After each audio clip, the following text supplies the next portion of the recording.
Andhra Pradesh deputy CM Pawan Kalyan సరికొత్త కార్యక్రమానికి శ్రీకారం చుట్టారు. ఆంధ్రప్రదేశ్లో ఉన్న జూ పార్కులను అంతర్జాతీయ స్థాయి ప్రమాణాలతో అభివృద్ధి చేయాలని సరికొత్తగా టీ విత్ డిప్యూటీ సీఎం కార్యక్రమాన్ని నిర్వహించారు. జూ పార్కులను అభివృద్ధి చేయడంతో కార్పొరేట్ సంస్థలకు సైతం భాగస్వామ్యం చేసేందుకు చర్చలు జరిపారు ఆయన. కార్పొరేట్ సంస్థలను ఆకర్షించేందుకు టీ విత్ డిప్యూటీ సీఎం ఈ వినూత్న కార్యక్రమాన్ని తీసుకొచ్చారు. ఇక జూ పార్కులను అంతర్జాతీయ ప్రమాణాలతో అభివృద్ధి చేయాలని zoo park authority of Andhra Pradesh 14వ గవర్నింగ్ బాడీ సమావేశంలో అటవీ శాఖ అధికారులకు సూచించారు ఆయన.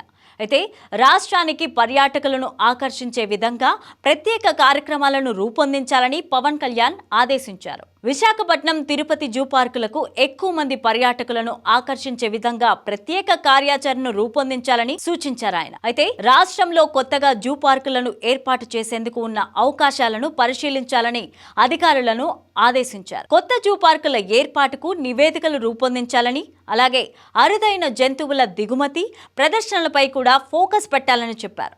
పర్యాటకుల్ని మరింతగా ఆకట్టుకునేందుకు జూ పార్కులలో వన్యప్రాణుల సందర్శనతో పాటుగా వైల్డ్ లైఫ్ ఎక్స్పీరియన్స్ కలిగేలాగా ఏర్పాట్లు చేయాలని సూచనలు చేశారు. మరోవైపు కాలుష్య నియంత్రణ మండలి అధికారులతో కూడా పవన్ కళ్యాణ్ సమావేశమయ్యారు. ప్రతిరోజు ప్రజలు తమ సమస్యలను తెలియచేసేందుకు 2 గంటల పాటు సమయం కేటాయించారు. కాలుష్య నియంత్రణ మండలి ప్రజలకు చేరువ చేయాలని అధికారులను సూచించారు ఆయన.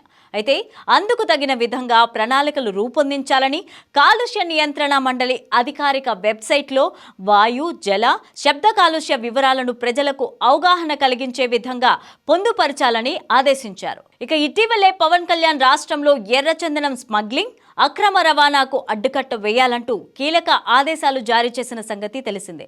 ఇక ఈ ఎర్రచందనం స్మగ్లింగ్ వెనుక ఉన్న పెద్ద తలకాయలను కూడా పట్టుకోవాలని ఆయన సూచించారు. రాష్ట్ర వ్యాప్తంగా నిఘా వ్యవస్థను పటిష్టపరచాలని, అక్రమ రవాణాకు పాల్పడుతున్న వారిపై కఠినంగా చర్యలు తీసుకొని అరెస్ట్ చేయాలని అధికారుల్ని ఆదేశించారు ఆయన. ఇక రాష్ట్ర వ్యాప్తంగా ఎర్రచందనం డంపులను గుర్తించి వాటి వెనుక ఉండే స్మగ్లింగ్ నెట్వర్క్లను నడిపిస్తున్న సూత్రధారుల్ని పట్టుకోవాలన్నారు.